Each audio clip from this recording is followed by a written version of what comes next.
Selamat pagi Bapak, Ibu, dan saudara-saudari terkasih. Pada pagi hari ini, Sabtu 18 April 2026, kita kembali pada renungan kita bersama. Dan sebelum kita masuk dalam renungan kita, mari kita bersatu hati, kita berdoa. Tuhan, terima kasih untuk setiap penyertaan Tuhan dalam kehidupan kami. Khususnya pada pagi hari ini, kami boleh kembali Tuhan bangun dan merasakan penyertaan Tuhan sepanjang malam Engkau menyertai kami. Biarlah Tuhan pada pagi hari ini kami mau mengawali hari kami dengan tuntunan firman Tuhan. Dan Roh Kudus mula yang menolong kami, memampukan kami untuk memahami firman-Mu dan juga melakukannya dalam kehidupan kami hari lepas hari. Di dalam Tuhan kami Yesus Kristus kami berdoa. Amin. Bapak, Ibu, dan saudara-saudari terkasih, pada hari ini tema kita adalah tanpa pamrih. Bacaan Alkitab kita diambil dari Lukas pasal 14 ayat 12 sampai dengan ayat yang ke-14. Saya akan membacakan dari ayat 13 sampai dengan ayat 14a. Tetapi apabila engkau mengadakan perjamuan, undanglah orang-orang miskin, orang-orang cacat, orang-orang lumpuh. Engkau akan berbahagia karena mereka tidak mempunyai apa-apa untuk membalasnya kepadamu. Bapak Ibu, kebaikan sejati bukanlah memberi untuk mendapatkan, melainkan memberi tanpa mengharapkan balasan. Demikianlah sebuah kalimat bijak yang mengajarkan kita tentang arti ketulusan. Hidup yang bermakna lahir dari sikap hati yang tulus dan tanpa pamrih dalam memberi. Yesus mengajarkan prinsip serupa dalam Lukas 14 ayat 12 sampai dengan 14.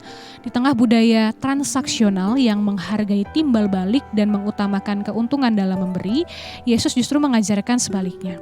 Ia menegaskan bahwa kebaikan sejati adalah ketika kita tetap dapat memberi dengan tulus kepada mereka yang tidak dapat membalas kebaikan kita. Ini merupakan panggilan untuk hidup dengan kasih yang tulus, tidak terikat pada keuntungan pribadi. Bagi Yesus, hidup bukan terutama tentang seberapa banyak yang dapat kita kumpulkan, melainkan seberapa banyak yang dapat kita bagikan kepada sesama dengan tulus dan tanpa pamrih. Bapak, Ibu, dan saudara-saudari terkasih, bagaimana dengan kita? Mari kita mengevaluasi motivasi kita dalam memberi. Apakah kita melakukannya demi pengakuan, imbalan, atau karena sungguh mengasihi? Hari ini, mari kita buka hati dan tangan untuk memberi. Bukan karena ingin pamrih, melainkan karena ingin mencerminkan kasih Tuhan kepada sesama. Ketika kita memberi dengan hati yang tulus, kita tidak hanya menjadi saluran berkat bagi sesama, tetapi juga menyenangkan hati Tuhan. Mari Bapak Ibu sekalian, kita menyatukan hati kita menutup renungan kita dalam doa. Kita berdoa.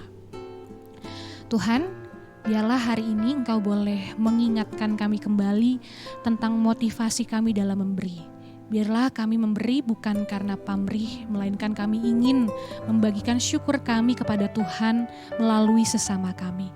Biarlah apa yang kami kerjakan ketika kami memberi, itu semua berasal dari kasih dan ketulusan yang kami punya bagi orang-orang yang ada di sekitar kami.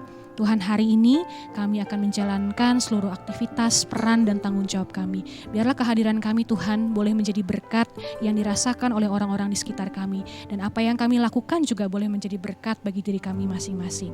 Inilah ya Tuhan doa pengharapan kami yang kami alaskan di dalam satu nama Tuhan kami Yesus Kristus. Amin. Selamat pagi Bapak Ibu sekalian, selamat menjalankan aktivitas kita pada satu hari ini. Tuhan memberkati kita. Amin.